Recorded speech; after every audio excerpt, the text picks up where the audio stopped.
22 de junio de 1941. Con 134 divisiones en plena capacidad de combate y 73 divisiones más para desplegar detrás del frente, la Alemania nazi, bajo el nombre en clave Operación Barbarroja, invade la Unión Soviética, su aliada en la guerra contra Polonia. Hitler considera la invasión como parte de su plan para proporcionar a la nación alemana Lebensraum, que significa espacio vital, y una oportunidad para destruir el comunismo, ideología que detesta. En las primeras 6 semanas después del ataque alemán, la Unión Soviética sufre pérdidas militares catastróficas y durante la guerra los ejércitos alemanes finalmente capturan a unos 5,7 millones de tropas del Ejército Rojo Soviético. Entre ellos se encuentra un hombre que participará en el levantamiento en el centro de exterminio de Sobibor, durante el cual matará brutalmente a 2 de los 11 miembros del personal de las SS del campo. El nombre de este soldado es Simeon Rosenfeld. Simeon Moiseyevich Rosenfeld, hijo de un sastre, nació el 1 de octubre de 1922 en el pueblo ucraniano de Ternivka. Simeon tenía 2 hermanas y cuando era niño vivió la hambruna artificial conocida como el Holodomor, que devastó la Ucrania soviética a principios de la década de 1930 y acabó con la vida de millones de ucranianos. El joven Simeon creció en su pueblo natal y asistió a una escuela judía que en 1936 fue convertida en una escuela ucraniana. La Segunda Guerra Mundial comenzó el 1 de septiembre de 1939, cuando la Alemania nazi invadió Polonia. Gran Bretaña y Francia mantuvieron su garantía de protección de la frontera de Polonia y declararon la guerra a Alemania 2 días después. Sin embargo, Polonia se encontró librando una guerra en 2 frentes, cuando la Unión Soviética invadió el país desde el este el 17 de septiembre. El gobierno polaco huyó del país ese mismo día y después de intensos bombardeos, Varsovia se rindió oficialmente a los alemanes el 28 de septiembre de 1939. De acuerdo con el protocolo secreto de su pacto de no agresión, Alemania y la Unión Soviética se dividieron Polonia el 29 de septiembre y la última resistencia de las unidades polacas terminó el 6 de octubre. En 1940, Simeon se graduó de la escuela secundaria y a la edad de 18 años fue reclutado en el Ejército Rojo, donde sirvió en el 150 Regimiento de Artillería Pesada. El 22 de junio de 1941, menos de 2 años después del inicio de la Segunda Guerra Mundial, la Alemania nazi, bajo el nombre en clave Operación Barbarroja, invadió la Unión Soviética, su aliada en la guerra contra Polonia. En junio de ese mismo año, el regimiento de Rosenfeld se encontraba entre las ciudades de Minsk y Baranovichi, entonces parte de la República Socialista Soviética de Bielorrusia. Rosenfeld resultó herido durante intensos combates y capturado por los alemanes, convirtiéndose en prisionero de guerra. Las SS lo encerraron en el gueto de Minsk, donde durante 2 años tuvo que realizar duros trabajos físicos. Los alemanes habían establecido el gueto de Minsk en la parte noroeste de Minsk a finales de julio de 1941 y allí se hacinaban unas 80.000 personas, incluidos judíos de ciudades cercanas. Entre noviembre de 1941 y octubre de 1942, el gobierno alemán deportó a Minsk a casi 24.000 judíos de Alemania, Austria y el Protectorado de Bohemia y Moravia. Las autoridades de las SS y la policía dispararon o gasearon en camionetas especiales de gas a la mayoría de ellos al llegar a Mali Trostinets, un pequeño pueblo a casi 13 kilómetros al este. Las autoridades de ocupación alemanas alojaron a los demás en una sección separada del gueto de Minsk, segregados de los judíos bielorrusos locales. Se permitió poco contacto entre los residentes de los 2 guetos. Los alemanes destruyeron el gueto de Minsk en el otoño de 1943, mientras que las SS mataron a unos 4.000 judíos restantes en Mali Trostinets. Hubo algunos judíos, incluido Simeon Rosenfeld, que fueron llevados en tren a Lublin, en la Polonia ocupada por los alemanes, en lo que sería el campo de concentración de Majdanek. Sin embargo, después de esperar un día en las puertas del campo, les dijeron que no había lugar y que los llevarían a Sobibor.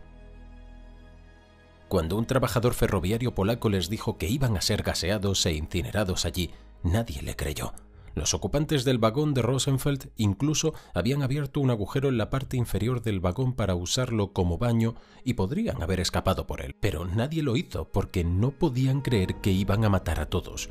Cuando llegaron al campo llamado Sobibor, ya era demasiado tarde.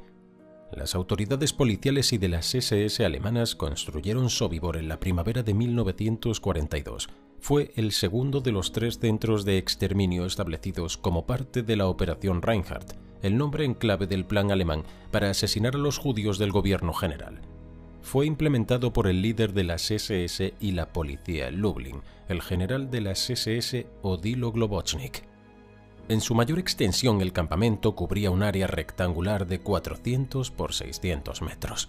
Ramas tejidas en la cerca de alambre de púas y árboles plantados alrededor del perímetro camuflaban el sitio, y un campo minado de más de 15 metros de ancho rodeaba el campamento.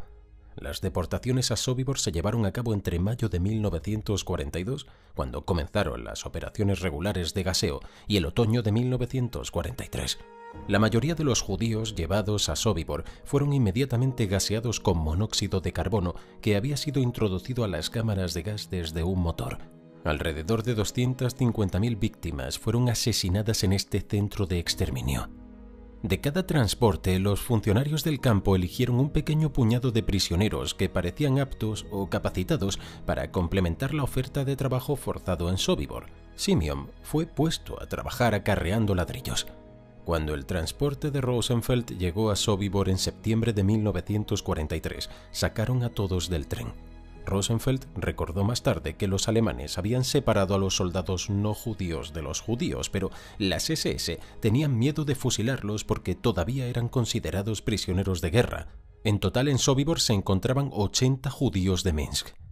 Más tarde, cuando uno de los prisioneros preguntó a un guardia alemán del campo dónde estaban el resto de sus amigos del tren, este señaló la chimenea humeante y respondió que estaban allí. Ya a principios de 1943, los prisioneros judíos de Sobibor empezaron a temer por sus vidas porque las operaciones asesinas en Sobibor estaban llegando a su fin. Los reclusos de Sobibor sabían lo que les esperaba, ya que los prisioneros de Belzec, que hacían el mismo trabajo que ellos, habían cosido mensajes en sus ropas antes de ser asesinados por los guardias de Sobibor, que les dispararon el mismo día que llegaron al campo. Al día siguiente, los prisioneros del lugar encontraron toda su ropa llena de sangre. Hein Engel, un prisionero judío polaco, encontró una nota en un bolsillo que decía: «Trabajamos en Belzec durante un año y no sabíamos a dónde nos enviarían a continuación. Dijeron que sería Alemania. Ahora estamos en Sobibor y sabemos qué esperar. Ten en cuenta que a ti también te matarán. Vénganos». Y así lo hicieron. En respuesta, los prisioneros organizaron un grupo de resistencia a finales de la primavera de 1943. Este grupo aumentó en número y habilidades de entrenamiento militar con la llegada de los prisioneros de guerra judíos del Ejército Rojo desde el gueto de Minsk. Los prisioneros finalmente tenían la experiencia necesaria para lograr escapar. Cuando Alexander Pechersky, líder del levantamiento planeado, preguntó a Simeon Rosenfeld si era capaz de matar a un hombre con un hacha, Rosenfeld, que entonces tenía 21 años, respondió: «No soy capaz de matar a un ser humano, pero puedo matar a un nazi». Los objetivos fueron cuidadosamente seleccionados y la primera persona asesinada por los prisioneros fue el subcomandante de Sobibor, Johann Niemann, que era el oficial de mayor rango de las SS que estaba de servicio ese día. Con aproximadamente 600 prisioneros en el campo, quienes conocían el plan, iniciaron la revuelta el 14 de octubre de 1943 a las 4 de la tarde.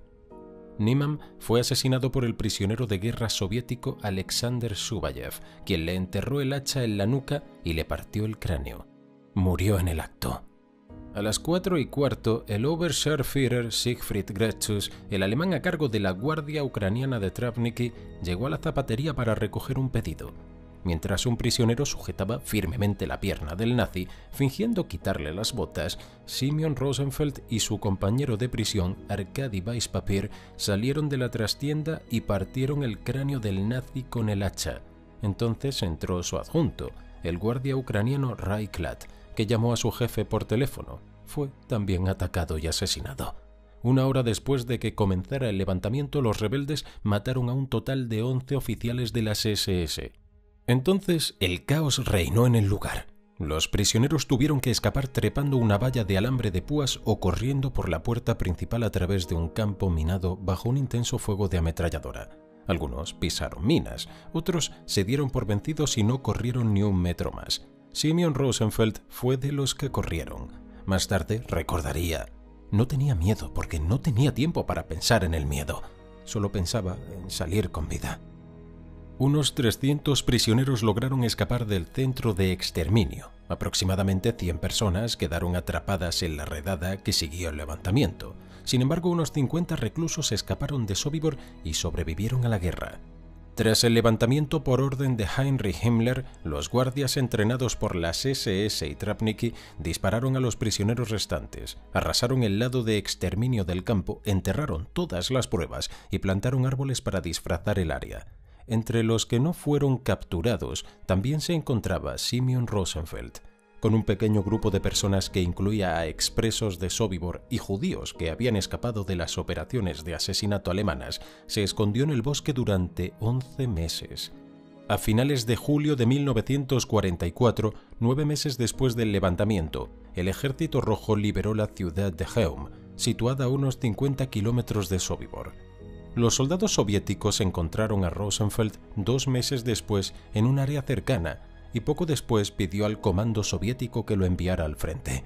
Sin embargo, los soviéticos dudaban de que realmente hubiera sobrevivido a 2 años de cautiverio. Después de una cuidadosa evaluación por parte de la unidad de contrainteligencia soviética SMERS, Simeon Rosenfeld fue enviado a luchar en el primer frente bielorruso. Participó en el cruce del río Vístula y durante la batalla por la ciudad de Poznan, en el invierno de 1944 y 1945. Simeon resultó gravemente herido. Estuvo a punto de que le amputaran un miembro cuando un joven médico judío le aconsejó que rechazara la operación. Después de ser dado de alta del hospital, Rosenfeld fue considerado no apto para el combate y fue enviado a Berlín como comandante de una unidad que custodiaba los suministros de alimentos del ejército. Allí sería testigo del final de la guerra. En una columna del Reichstag, el Parlamento alemán garabateó la siguiente inscripción: Baranovichi, Sobibor, Berlín. En 1945, Rosenfeld recibió las medallas por sus servicios de combate y por su coraje, y regresó a Ucrania, a su lugar de nacimiento, Ternivka. Allí descubrió que los alemanes habían fusilado a toda su familia a finales de mayo de 1942. Cuando supo que su tío en la ciudad cercana todavía estaba vivo, fue hasta allí. El 15 de enero de 1946, Simeon se casó con la hija de su tío, Yevgeniya. Se establecieron en la localidad ucraniana de Gaiborom, donde Simeon trabajaba como director de un taller de fotografía. Criaron a 2 hijos y siguieron a sus hijos a Odessa en 1975. Aunque la revuelta de Sobibor no fue lo suficientemente prominente en la Unión Soviética, en 1963, después de 20 años, Simeon conoció a Alexander Pechersky y otros supervivientes del levantamiento. Continuaron reuniéndose hasta 1990, cuando Pechersky murió y los Rosenfeld emigraron a Israel. Aunque los nazis enterraron todas las pruebas del campo de Sobibor y plantaron un bosque allí, los trabajos arqueológicos que comenzaron en 2007 revelaron la ubicación exacta de las cámaras de gas en 2014. Cuando Rosenfeld fue informado de ello, dijo: «No puedo creer que hayan dado con ello. Los nazis destruyeron todo el campo. Es difícil imaginar que quedara algo allí ahora». A lo largo de los años, los arqueólogos han desenterrado miles de objetos personales: anillos, relicarios, aretes, joyas, frascos de perfume, botes de medicinas y utensilios. Cuando Simeon Rosenfeld murió el 3 de junio de 2019 en una residencia de ancianos en Rehovot, cerca de Tel Aviv, en Israel, tenía 96 años. Era el último superviviente conocido de Sobibor. Se derramaron muchas lágrimas por Simeon Rosenfeld.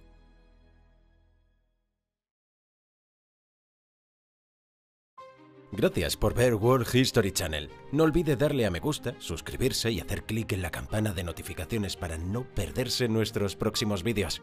Gracias, nos vemos la próxima vez en el canal.